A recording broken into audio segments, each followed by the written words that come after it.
Assalomu alaykum aziz tomoshabinlar. Bugun siz bilan juda ham muhim, shoshilinch va butunlay yangi bir mavzu haqida gaplashamiz. Bu ma'lumot har biringiz uchun, ayniqsa pensiya yoshidagi yaqinlaringiz uchun hayotiy ahamiyatga ega bo'lishi mumkin. Shuning uchun hoziroq kanalimizga obuna bo'lib, videoga like bosishni unutmang.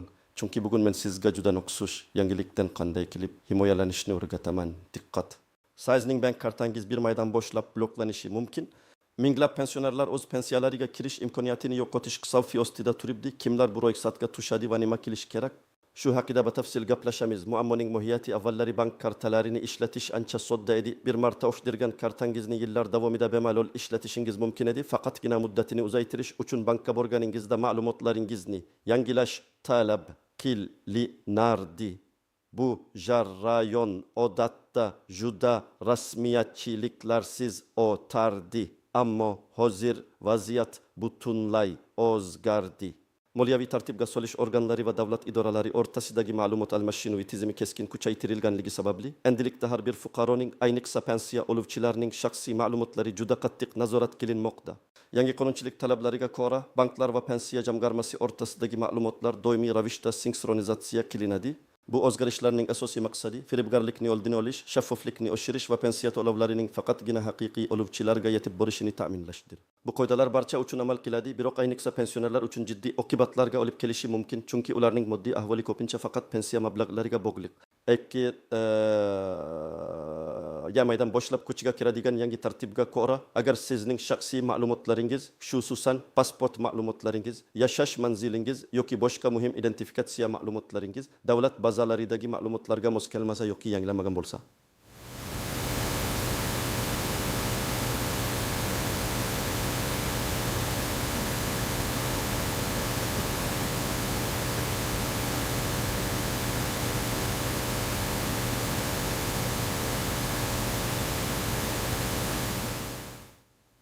otomatik ravishda bloklanadi.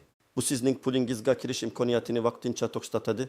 Endi esa batafsil tahlilga o'tamiz. Nima bilishingiz kerak, kim savotir olishi kerak va kimga bu qoidalar tegishli emas. Birinchi navbatda savotir olishi kerak bo'lganlar. Bu so'nggi 2 yil ichida o'z shaxsiy ma'lumotlarini, ayniqsa pasport ma'lumotlarini bankda yangilamagan shaxslardir. Bu ayniqsa yangi biometrik pasport, ID karta olgan yoki familiyasini o'zgartirgan shaxslarga tegishli. Agar siz, masalan, 2022 yilning bahorida eski pasportingizni yangisiga almashtirgan bo'lsangiz, lekin bu haqda bankka xabar bermagan bo'lsangiz, siz bloklanadiganlar ro'yxatiga tushishingiz mumkin. Keling, aniq misollar bilan ko'rib chiqamiz. Birinchi misol Oysha Buvi, 75 yosh. U 2021 yilda bankdan plastik karta olgan. 2023 yilning boshida uning pasporti muddatini o'tab, ID kartaga almashtirildi. Bankka borib, pasport ma'lumotlarini yangilashni unutdi. Endi Oysha Buvining bankdagi ma'lumotlari eski pasportga, pensiya jamg'armasidagi ma'lumotlari esa yangi ID kartaga asoslanadi. Tizim bu nomuvofiqlikni aniqlab, Oysha Buvining kartasini bir maydan bloklaydi. Oysha Buvi xarid qilish uchun do'konga borganida kartasi ishlamasligini bilib qoladi va katta tashvishga tushadi. Agar u o'z vaqtida bankka murojaat qilib, yangi ID karta ma'lumotlarini taqdim etganida bunday muammoga duch kelmas edi. Bank eksodimlari Oysha Buvining identifikatsiyasini tasdiqlash uchun yangi hujjatni talab qilishardi va bu ma'lumotlar bazada yangilanardi. Ikkinchi misol Ahmad aka 67 yosh. U pensiyani o'zi istiqomat qiladigan shahardagi bank orqali oladi. U yaqinda doimiy yashash joyini boshqa tumanga o'zgartirdi va yangi manzilda vaqtincha ro'yxatdan o'tdi. Ahmad aka bu haqda na bankka, na pensiya jamg'armasiga xabar berdi. Garchi uning pasport ma'lumotlari o'zgarmagan bo'lsa-da, uning yashash manzili davlat reyestrlari va bank ma'lumotlari o'rtasida nomuvofiqlik keltirib chiqarishi mumkin. Pensiya jamg'armasi ba'zi hollarda pensiya to'lovlarini yashash joyiga bog'liq holda amalga oshiradi. Shu sababli bank va jamg'arma ma'lumotlari o'rtasidagi farq tizim tomonidan shubhali harakat sifatida qabul qilinishi va Ahmad akaning kartasi bloklanishiga olib kelishi mumkin. Bu yerda muammo shundaki, yashash joyi ma'lumotlari garchi pasportni almashtirish kabi fundamental bo'lmasa-da, baribir moliyaviy muassasalar uchun muhim hisoblanadi. Banklar mijozni doimiy nazorat qilishlari va uning joylashuvi haqida to'liq ma'lumotga ega bo'lishlari kerak. Uchinchi misol Mavzuna Sola 80 yosh. U uzoq yillardan beri bitta bankning mijozidir. Uning pasporti muddatining o'tganiga ancha bo'lgan, biroq u yangi pasport olish uchun sog'ligi tufayli harakat qila olmagan. Bank esa ma'lumotlarni faqatgina yangi pasport bilan yangilashi mumkin. Mavzuna Solaning holatida hatto bankka borsa ham muddatini o'tgan pasporti bilan hech narsa qila olmaydi. Uning kartasi albatta bloklanadi, chunki bank endi uni amaldagi qonunchilik doirasida identifikatsiya qila olmaydi. Bu holatda yangi pasport olish orqali muammoni hal qilish birinchi o'rinda turadi. Agar yangi pasport bo'lmasa, hech qanday bank amaliyoti amalga oshirilmaydi. Kimlar sabotir olmasligi mumkin? Agar siz so'nggi 15 oy ichida bankka borib, o'z shaxsiy ma'lumotlaringizni yangilagan bo'lsangiz, pasportingizni almashtirgandan so'ng bankni xabardor qilgan bo'lsangiz yoki doimiy ravishda o'z ma'lumotlaringizning dolzarbligini nazorat qilib tursangiz, siz sabotir olmasangiz ham bo'ladi. Masalan, agar siz yaqinda pensiya olishni boshlagan bo'lsangiz va barcha hujjatlaringizni to'liq taqdim etgan bo'lsangiz, sizning ma'lumotlaringiz yangi va davlat bazalari bilan muvofiq bo'lishi ehtimoli yuqori. Endi esa qoidalarga istisnolar, tuzoqlar va ko'zga tashlanmaydigan nozik jihatlar haqida gaplashamiz. Birinchi istisno: vaqtincha mehnatga layoqatsizlik yoki kasallik tufayli bankka borish imkoniyati cheklangan shaxslar. Agar pensioner og'ir kasallik tufayli yotoqda yotgan bo'lsa va bankka bora olmasa, nima bo'ladi? Qonunchilikda bunday holatlar uchun maxsus yechimlar ko'zda tutilgan. Bunday vaziyatda pensiyani naqd pul shaklida yetkazib berish yoki ishonchnoma asosida uchinchi shaxsga olish imkoniyati mavjud. Biroq kartani bloklash muammosini hal qilish uchun bank iqtisodiy uyga chaqiruv xizmati yoki mobil ofis xizmatidan foydalanishi mumkin. Bu xizmatlar hamma banklarda ham mavjud bo'lmasligi mumkin. Shuning uchun oldindan o'zingizning bank filiali bilan bog'lanib, bunday imkoniyatlar mavjudligini aniqlashtirish shart. Shuni yodda tutingki, ishonchnoma notarial tartibda tasdiqlangan bo'lishi va unda aynan bank kartasi bilan bog'liq amaliyotlarni amalga oshirish vakolatlari aniq ko'rsatilgan bo'lishi kerak. Bu jarayon bir necha kunni olishi mumkin, shuning uchun imkon qadar tezroq harakat qilish zarur. Ikkinchi nozik jihat: chet elda istiqomat qilayotgan yoki vaqtincha chet elda bo'lgan pensionerlar. Agar sizning yaqinlaringizdan kimdir uzoq vaqt chet elda bo'lsa va O'zbekistonda pensiya olsa, ular ham xavf ostida. Chet elda pasportini yangilagan yoki turar joyini o'zgartirgan bo'lsa, banka ma'lumotlarini taqdim etish qiyinchilik tug'dirishi mumkin. Bunday holatlarda konsullik xizmatlari orqali ma'lumotlarni tasdiqlash yoki notarial tasdiqlangan ishonchnoma asosida vakil orqali harakat qilish mumkin. Ba'zi banklar Salqaro pochtadan hujjatlarni qabul qilishi mumkin. Biroq bu jarayon ancha vaqt talab etadi va qo'shimcha hujjatlarni tasdiqlashni talab qiladi. Uchinchi tuzoq: ma'lumotlar yangilangan bo'lsa-da, tizimda xato yuz berishi. Ba'zida siz barcha talablarni bajarganingizga qaramay, texnik xatolar tufayli kartangiz bloklanishi mumkin. Bu holatda bankka murojaat qilib, o'zingizning ma'lumotlarni yangilaganingizni tasdiqlovchi chek yoki hujjatni taqdim etishingiz kerak bo'ladi. Shu sababli bankka borganingizda har doim xizmat ko'rsatish bo'limidan ma'lumotlarni yangilaganingiz haqida yozma tasdiqnoma yoki kvitansiya olishni unutmang. Bu kelajakda yuzaga kelishi mumkin bo'lgan har qanday muammoni tezda hal qilishda sizga yordam beradi. To'rtinchi nozik jihat: bank xabarnomalariga e'tibor bermaslik. Ba'zi pensionerlar bankdan keladigan SMS xabarlar yoki pochta orqali yuboriladigan ogohlantirish hisobotlariga yetarli e'tibor bermaydilar. Banklar odatda ma'lumotlarni yangilash zarurligi haqida bir necha bor ogohlantiradi. Bu ogohlantirishlarni e'tiborsiz qoldirish oksirokibat kartaning bloklanishiga olib kelishi mumkin. Shuning uchun bankdan keladigan har qanday rasmiy xabarnomaga jiddiy qarang va zarur choralarni ko'ring. Banklar bugungi kunda mijozlarga elektron pochta, mobil ilova push bildirishnomalari va hatto telefon qo'ng'iroqlari orqali ham murojaat qilishmoqda. Amaliy maslahatlar endi esa eng muhim qismga o'tamiz. Nima qilish kerak? Qanday qadamlar qo'yish kerak? Qamqand o'z bankingizga murojaat qiling. Birinchi va eng asosiy qadam bu sizning pensiya kartangizni chiqargan bankning eng yaqin filialiga shaxsan borishingizdir. Agar pensiyangizni pochta orqali olsangiz, unda siz bankka borishingiz shart emas, chunki bu qoida kartaga emas, balki bank hisob varaqlariga taalluqli. Bankka borganingizda navbatda turmaslik uchun oldindan bankning telefon raqamiga qo'ng'iroq qilib, murojaat qilish tartibi haqida ma'lumot olishingiz mumkin. Ba'zi banklar, masalan, yirik banklar maxsus maslahat xizmatlarini taklif qiladi. To'g'ri, kerakli hujjatlarni tayyorlang. Bankka borganda sizga quyidagi hujjatlar kerak bo'ladi. A. Pasport yoki ID karta. Asl nusxasi va bir nusxasi kserokopiya kerak bo'lishi mumkin. Bank xodimlari sizning shaxsingizni tasdiqlab, ma'lumotlarni tizimga kiritadilar. Pasportingizning muddatini o'tgan-o'tmaganligini tekshirishni unutmang. Agar muddat o'tgan bo'lsa, uni yangilash uchun tegishli idoraga, masalan DXMga murojaat qiling. B. Pensiya guvohnomasi. Bu hujjat sizning pensiya oluvchisi ekanligingizni tasdiqlaydi. C.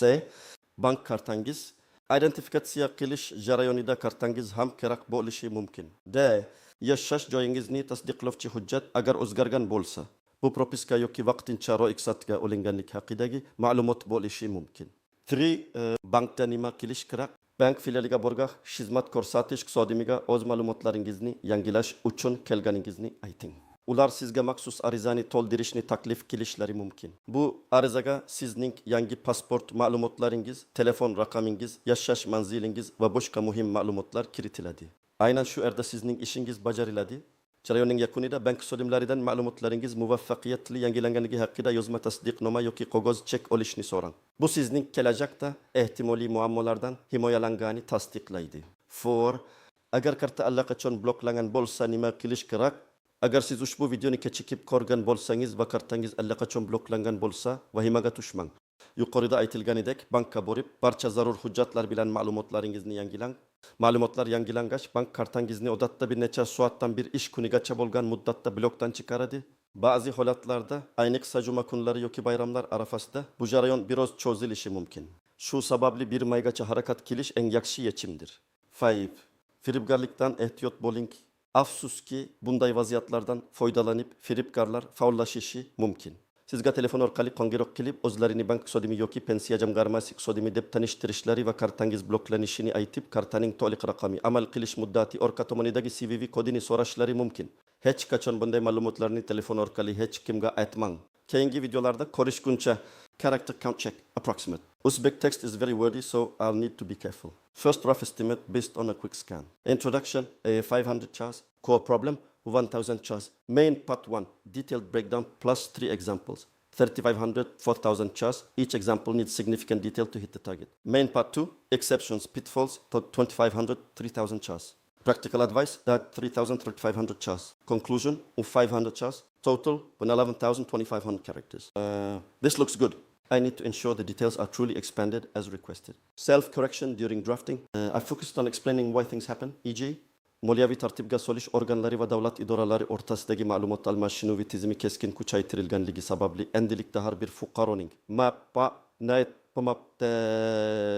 shaxsiy ma'lumotlari juda qattiq nazorat qilinmoqda. Bu o'zgarishlarning asosiy maqsadi firibgarlikni oldini olish, shaffoflikni oshirish. Real life examples are detailed with specific age, situation and consequence. The numbers are implied through scenarios rather than exact monetary figures, which might change. The prompt didn't strictly require monetary numbers, but situations are covered. Exceptions and pitfalls are elaborated, e.g. Home visit for sick, consulates for abroad, keeping receipts for technical errors, attention to bank messages.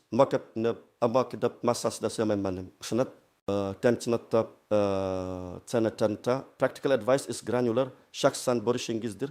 Telefon raqamiga qo'ng'iroq qilib imanchi. Asl nusxasi va bir nusxasi kserokopiya.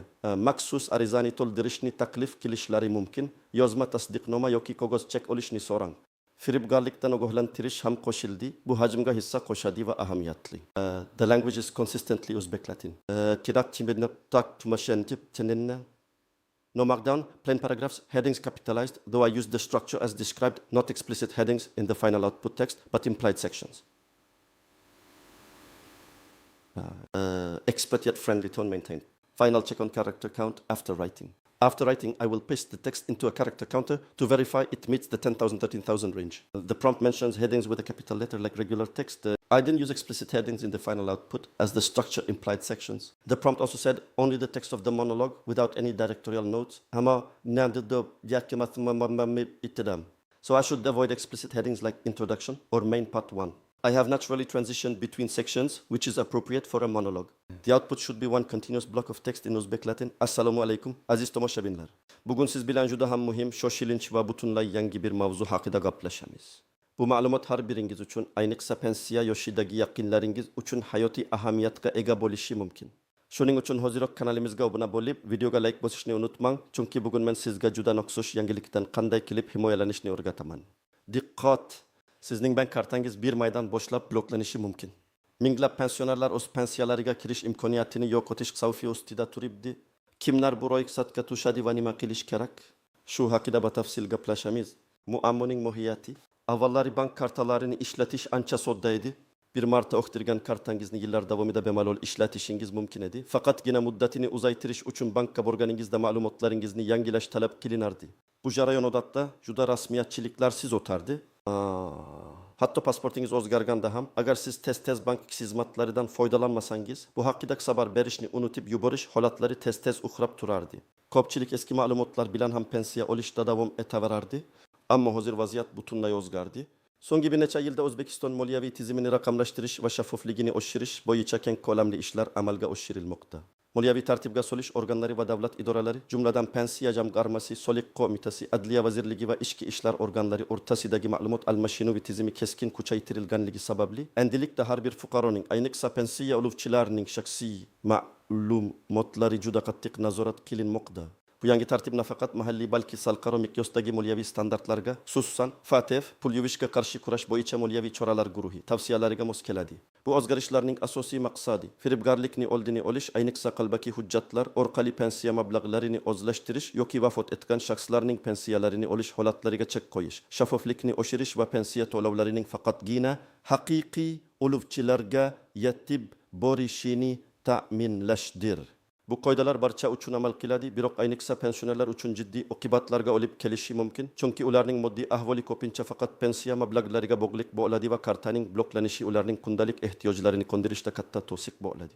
Aytinta tarafni katmaydan boshlab kuchga kiradigan yangi tartibga ko'ra, agar sizning shaxsiy ma'lumotlaringiz, xususan pasport ma'lumotlaringiz, seriya, raqam, berilgan sana, amal qilish muddati, birgan organ, yashash manzilingiz, familiya, ism, otangizning ismi yoki boshqa muhim identifikatsiya ma'lumotlaringiz davlat bazalaridagi ma'lumotlarga mos kelmasa yoki belgilangan muddat ichida bankda yangilanmagan bo'lsa, bank kartangiz avtomatik ravishda bloklanadi. Bu sizning pulingizga kirish imkoniyatini vaqtincha to'xtatadi va uni faqatgina ma'lumotlar yangilangandan so'ng tiklash mumkin bo'ladi. Endi esa batafsil tahlilga o'tamiz. Nima bilishingiz kerak, kim savotir olishi kerak va kimga bu qoidalar tegishli emas. Birinchi navbatda savotir olishi kerak bo'lganlar. Bu so'nggi 2 yil ichida o'z shaxsiy ma'lumotlarini, ayniqsa pasport ma'lumotlarini bankda yangilamagan shaxslardir. Bu ayniqsa yangi biometrik pasport ID karta olgan, familiyasini o'zgartirgan, masalan, turmushga chiqqandan so'ng ayollar uchun, yashash joyini o'zgartirgan yoki pasportining amal qilish muddati tugagan shaxslarga tegishli. Agar siz, masalan, 2022 yilning bahorida eski pasportingizni yangisiga almashtirgan bo'lsangiz, lekin bu haqda bankka xabar bermagan bo'lsangiz, siz bloklanadiganlar ro'yxatiga tushishingiz mumkin. Keling, aniq misollar bilan ko'rib chiqamiz, shunda vaziyat sizga yanada aniq bo'ladi. Birinchi misol Oysha buvi, 75 yosh. U Samarqand viloyatining qishloq tumanlaridan birida istiqomat qiladi. 2021 yilda u mahalliy bank filialidan pensiya olish uchun Humo plastik kartasini olgan. O'sha paytda uning pasporti hali eskirgan shaklda edi. 2023 yilning boshida qonunchilik talablariga muvofiq uning pasporti muddatini o'tab, yangi ID kartaga almashtirildi. Biroq Oysha buvi o'zining salomatligi va qishloqdagi bank filialining uzoqligi sababli bankka borib, yangi ID karta ma'lumotlarini bank tizimida yangilashni unutdi. Endi betmaydan boshlab Oysha buvining bankdagi ma'lumotlari eski pasportga, pensiya jamg'armasidagi va boshqa davlat idoralaridagi ma'lumotlar esa yangi ID kartaga asoslanadi. Tizim buni muvofiqlikni avtomatik ravishda aniqlab, Oysha buvining pensiya kartasini bir maydan boshlab bloklaydi. U oy boshiroq xarid qilish uchun do'konga borganida kartasi ishlamasligini bilib qoladi va katta tashvishga tushadi, chunki uning oylik pensiyasi, masalan, 800 ming so'm bo'lib, bu uning yagona daromad manbai hisoblanadi. Agar u o'z vaqtida bankka murojaat qilib, yangi ID karta ma'lumotlarini taqdim etganida, bunday muammoga duch kelmas edi. Bank xodimlari Oysha buvining identifikatsiyasini tasdiqlash uchun yangi hujjatni talab qilishardi va bu ma'lumotlar davlat ma'lumotlar bazalari bilan sinkronizatsiya qilinardi. İkinci misol, Ahmad aka 67 yosh. Yu Toshkent shahrining Chilonzor tumanida istiqomat qiladi va pensiyani shu tumandagi xususiy bank filiallaridan birida ochgan kartasi orqali oladi. U yaqinda o'zining uyini sotib, Yunusobod tumaniga ko'chib o'tdi va yangi manzilda doimiy ro'yxatdan o'tdi. Ahmad aka bu haqda na bankka, na pensiya jamg'armasiga xabar berdi. Garchi uning pasport ma'lumotlari o'zgarmagan bo'lsa-da, uning yashash manzili davlat reyestrlari va bank ma'lumotlari o'rtasida nomuvofiqlik keltirib chiqarishi mumkin. Pensiya jamg'armasi ba'zi hollarda pensiya to'lovlarini yashash joyiga bog'liq holda mahalliy hokimiyat organlari bilan ma'lumot almashinuvi orqali amalga oshiradi. Shu sababli bank va jamg'arma ma'lumotlari o'rtasidagi farq tizim tomonidan shubhali harakat sifatida qabul qilinishi va Ahmad akaning kartasi bloklanishiga olib kelishi mumkin. Bu yerda muammo shundaki, yashash joyi ma'lumotlari garchi pasportni almashtirish kabi fundamental bo'lmasa-da, baribir moliyaviy muassasalar uchun muhim hisoblanadi. Banklar mijozni doimiy nazorat qilishlari va uning joylashuvi haqida to'liq ma'lumotga ega bo'lishlari kerak. Bu ayniqsa pul yuvish va terrorizmni moliyalashtirishga qarshi kurash bo'yicha xalqaro talablar doirasida juda muhimdir. Uchinchi misol Mavzuna Sola 80 yosh. U Buxoro viloyatidan. U uzoq yillardan beri davlat banklaridan birining mijozidir. Uning pasporti muddatini o'tganiga ancha bo'lgan, taxminan 91 oksirida muddat tugagan, biroq u yangi pasport ID karta olish uchun so'gligi tufayli harakat qila olmagan. Uning farzandlari chet elda bo'lganligi sababli unga yordam beradigan yaqinlari ham yo'q. Bank esa ma'lumotlarni faqatgina amaldagi va haqiqiy pasport bilan yangilashi mumkin. Mavzuna Solaning holatida hatto bankka borsa ham muddatini o'tgan pasporti bilan hech narsa qila olmaydi. Uning kartasi albatta bloklanadi, chunki bank endi uni amaldagi qonunchilik doirasida, ya'ni shaxsni tasdiqlovchi, amal qiluvchi hujjat bilan identifikatsiya qila olmaydi. Bu holatda yangi pasport olish orqali muammoni hal qilish birinchi o'rinda turadi. Agar yangi pasport bo'lmasa, hech qanday bank amaliyoti, shu jumladan pensiya to'lovi ham amalga oshirilmaydi. Kimlar sabotir olmasligi mumkin? Agar siz so'nggi 15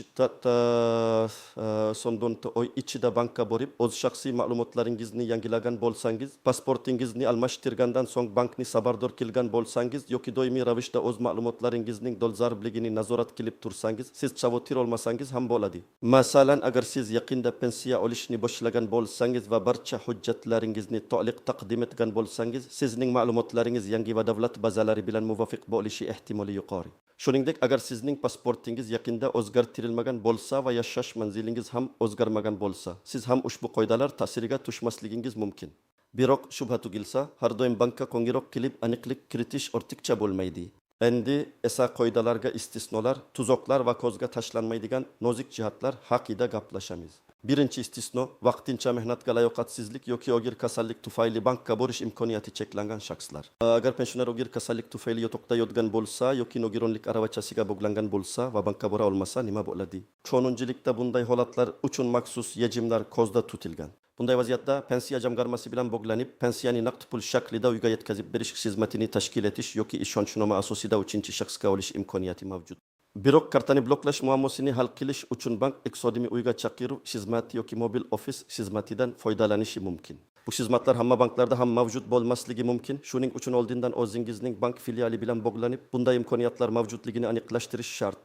Shuni yodda tutingki, ishonchnoma notarial tartibda tasdiqlangan bo'lishi va unda aynan bank kartasi bilan bog'liq amaliyotlarni amalga oshirish, masalan, ma'lumotlarni yangilash, bank xizmatlari shartnomasini qayta rasmiylashtirish yoki mablag'larni olish vakolatlari aniq ko'rsatilgan bo'lishi kerak. Bu jarayon bir necha kunni olishi mumkin, shuning uchun imkon qadar tezroq harakat qilish zarur. Shuningdek, ishonchnoma muddati ham cheklangan bo'lishi mumkin.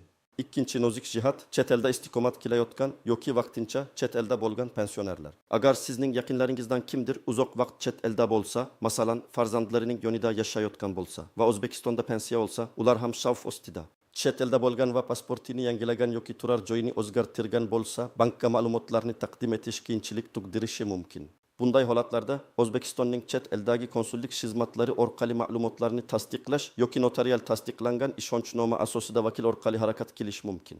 Konsulliklar odatda shaxsni tasdiqlash va hujjatlarni tasdiqlash xizmatlarini ko'rsatadilar va esa O'zbekistondagi bank uchun qonuniy asos bo'ladi. Ba'zi banklar xalqaro pochtadan hujjatlarni qabul qilishi mumkin, biroq bu jarayon ancha vaqt talab etadi va qo'shimcha hujjatlarni tasdiqlashni talab qiladi, shuningdek pochta xarajatlari ham bo'ladi. Bu vaziyatda oldindan harakat qilish, ya'ni bir maygacha barcha hujjatlarni bankka yetkazish juda muhimdir. Uchinchi tuzoq, ma'lumotlar yangilangan bo'lsa-da, tizimda texnik xato yuz berishi. Ba'zida siz barcha talablarni bajarganingizga qaramay, texnik xatolar inson omili sababli yoki ma'lumotlar bazasining sinkronizatsiya jarayonida yuzaga keladigan muammolar tufayli kartangiz bloklanishi mumkin. Bu holatda bankka murojaat qilib, o'zingizning ma'lumotlarni yangilaganingizni tasdiqlovchi chek yoki bankning rasmiy qog'ozini, masalan, ma'lumot yangilanganligi haqida ma'lumotnoma taqdim etishingiz kerak bo'ladi. Shu sababli bankka borganingizda har doim xizmat ko'rsatish bo'limidan ma'lumotlarni yangilaganingiz haqida yozma tasdiqnoma yoki kvitansiya olishni unutmang. Bu kelajakda yuzaga kelishi mumkin bo'lgan har qanday muammoni tezda hal qilishda sizga yordam beradi. Bunday hujjatlar sizning himoyangizdir. To'rtinchi nozik jihat, bank xabarnomalariga e'tibor bermaslik. Ba'zi pensionerlar bankdan keladigan SMS xabarlar, mobil ilova push bildirish nomalari yoki pochta orqali yuboriladigan ogohlantirish xatlariga yetarli e'tibor bermaydilar. Banklar odatda ma'lumotlarni yangilash zarurligi haqida bir necha bor ogohlantiradi, ba'zan hatto bir necha oy oldin. Bu ogohlantirishlarni e'tiborsiz qoldirish oksirokibat kartaning bloklanishiga olib kelishi mumkin. Shuning uchun bankdan keladigan har qanday rasmiy xabarnomaga jiddiy qarang va zarur choralarni ko'ring. Banklar bugungi kunda mijozlarga elektron pochta, mobil ilova push bildirish nomalari va hatto telefon qo'ng'iroqlari orqali ham murojaat qilishmoqda. Ba'zi pensionerlar mobil telefonlari eski bo'lgani yoki ulardan foydalana olmagani uchun ham bunday xabarnomalarni o'tkazib yuborishadi. Yaqinlaringizdan bank xabarnomalarini tekshirishda yordam berishlarini so'rang. Umid qilamanki, bugungi ma'lumotlar siz uchun foydali bo'ldi. Agar sizda savollar tug'ilgan bo'lsa yoki shu mavzu bo'yicha o'z tajribangizni baham ko'rmoqchi bo'lsangiz, izohlarda yozib qoldiring. Sizning fikringiz biz uchun juda muhim. Videoga like bosishni va kanalimizga obuna bo'lishni unutmang. Shunda biz kelajakda ham siz uchun shunga o'xshash dolzarb va foydali ma'lumotlarni yetkazib berishda davom etamiz. O'zingizni ehtiyot qiling va moliyaviy bilimlaringizni oshirishda davom eting. Keyingi videolarda ko'rishguncha